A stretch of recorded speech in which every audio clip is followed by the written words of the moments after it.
Assalamualaikum warahmatullahi wabarakatuh. Akkam jirtan nagaa fayyaadha. Galata Rabbii nagaadha. Har'a wanta addaa tokkoon qabadhiisnee dhiyaadhe. Innis maaliif jettan yeroo baay'ee bilbila keenya yeroo fayyadamnu iccitii bilbila keenya keessatti dhokfachuudhaan saayita keessatti viidiyoos haa ta'u suuraa wantoota garaagaraa dookumantiis haa ta'u bilbila keenya keessatti akka nama biraatiif bilbila visibilitee hin mul'anne dhoksuudhaaf tooftaan nuti gargaaramnu baay'eetu jira. Isaan keessaa tooftaan nuti fayyadamnu keessaa inni baay'een appilikeeshinoota lookii godhuu danda'an kan garaagaraa fayyadamuudha. Appilikeeshinoonni daataa keenya faayilii san look godhanii nuuf qaban sun ammoo akka tasaa yoo isaan sun uninstall kan ta'an taate yoo isaan sun bilbila keenya irraa kan haqaman taate faayiliin nuti isa jalatti haayid goonee keenya sun fudhateetuma waliin bada. Inni gara biraa ammaas daataa keenya san qaama biraatiif dabarsee kenna. Kana hunda irraa bilisa kan ta'e appilikeeshina kamiyyuu osoo hin fayyadamiin bilbiluma keenya bichaa fayyadamnee haala itti faayila keenya look godhachuu dandeenyuun isin agarsiisa. Barnoota ajaa'ibaati itti dhiyaadha. Innis maaliif jettanii bilbila keenya irraa jalqaba maal fayyadamna? Faayil manaajar yookiin maay faayil iddoo jettu kana filannaa jechuudha bilbila keenya irraa. Akkuma asirraa isin agarsiisaa jiru kanatti maay faayil isa ja'u baneetiin jira ammaan tana. Erga maay faayilii banneen booda istooreejiin amma asirraa CD kaardiidhaa fi diivaayis istooreejiidhaan qabaa. Kana keessaa diivaayis istooreejiin filadha. Egaan diivaayis istooreejii filadheen booda maaliin godha? Erga haala kanaan fooldaroonni filannaaf dhufaniin booda maaliin godha? As gara harka mirgaa gama gubbaatti kan argamu kanarraa mool isa jedhu kana tuqee kiriit foolder isa jedhu kana godha. Fooldarii bifa waa dhoksuu danda'uun kiriit godhuun qaba waan ta'eef. Innis maali? Kiriit foolder isa jedhu kana nin tuqaa jechuudha. Ergaan kiriit fooldarii haala kanaan baneen booda maaliin godha? Jalqaba kiiboordii irra maaliin godha? Qubee dooti mallattoo dootiidha tuqaadhaatiin tuqa. Tuqaa kana akkanatti tuqeen maal jedhaani? Iccitii jedhee mi'aatti barreessu. Maqaa feetan barreessuu dandeessu. Garuu wanni isin iddoo kanatti adda baafachuu qabdanii dootiin dura aanuu kana adda baasuu qabdu. Tuqaan jalqaba irratti barreeffamuu kana jechuudha. Ergaan akkanatti iccitii jedhee barreesseen booda maaliin jedhaani? Kiriitiin jedhaan. Amma faayiliin an uume fooldarii ammaan tana uume asirratti kunoo nuuf kiriit ta'ee jira jechuudha laal. Isa jalqaba irratti argamu kana waan ta'eef. Amma ergaan kana akkana jedheen booda maaliin godha?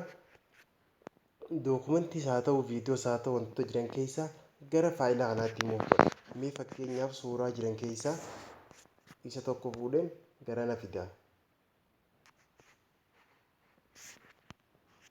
Amma suuraa jiran keessaa isa kana. Mee maqaa isii akka kan irraa nu taatuuf maqaa isiitiin jijjiira.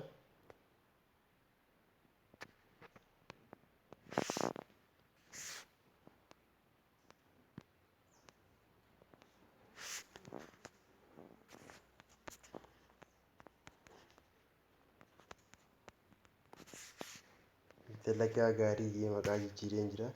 Ergaan akka kana jijjiireen booda asiin dhufeen faayila keessaa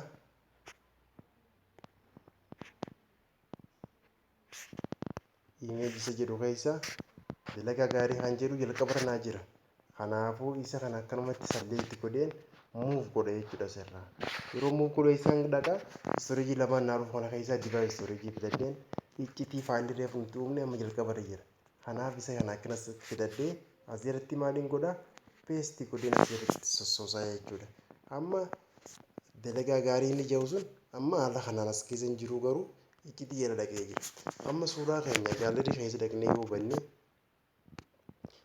suuraan sun hin jiru. Reefu asitti argamti daawunloodii jalatti argamti jechuudha. Amma suuraan sun as jalatti hin jiru jechuudha. Viidiyoo yoo barbaannes haaluma kanaan fuunee achi jala muuf goona. Mee viidiyoo isaa fuunee jala geessinu. Viidiyoo keessaa amma maal goona? Mee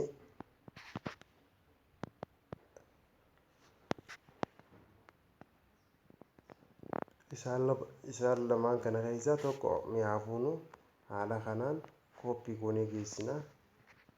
Muuf goonee geessina. Anaa amma itti osoo hin barbaadinii fi amma goonee jira. Kanaaf wanti jira. jiru haala saniin fuuldura keenyaan jalatti kan haa ta'u ta'ee maaliin godha asiin dhufee mooriseettu kana tuqee koonsiil haayidiin faayilii jettu kana hin tuqaa jechuudha. Yeroo kana tuqee fuuldura keenya kun guutumaa guutuu dhokata. Amma fuuldura iccitii jedhu kan inni kiriit godhisan as keessaa yoo barbaadaa oolte hin argamu jechuudha. Maaliif haayitee jira waan ta'eef. Kanaaf haala kana immoo isin malee namni biraa salphatti irra gahuun ni ulfaata. Kana booda bilbila keenya san irratti daataa keenya san haayit goonee jira. Yeroo isin deebisnee mul'isnee fayyadamuu barbaanne maal goona asirraa immoo tuqneeti shaw haayidiin faayil jennaan. Shaw haayidiin faayil yeroo tuqne fuuldura keenya nu banamee jira as keessaa.